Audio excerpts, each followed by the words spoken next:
to a model's custom properties. For example, you can see that the part name is automatically used for the drawing number in this drawing.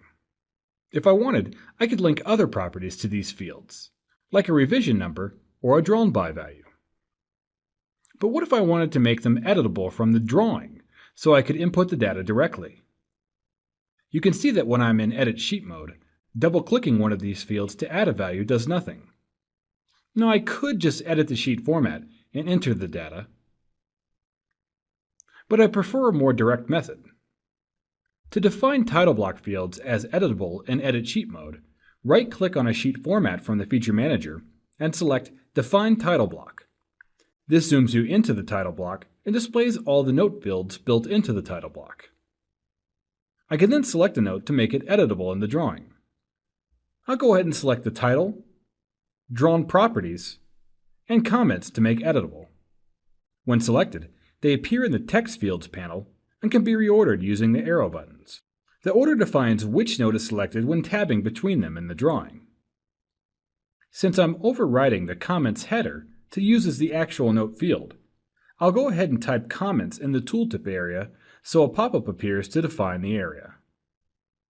I'll click OK to accept the changes, and then hover the title block with my mouse. Note the icon that displays indicating that the title block has editable fields.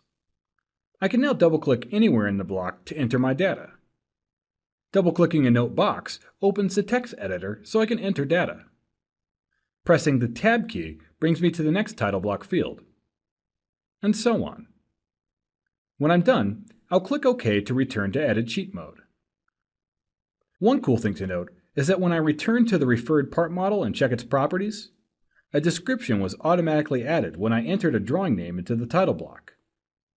The property is now linked to the title block, so if I change the value here, it's propagated back to the drawing as well. If entering title block data in this manner is your company's preferred method, it might be helpful to save the drawing sheet as a template for further use. To illustrate, I'll delete all views from this drawing and select File, Save Sheet Format.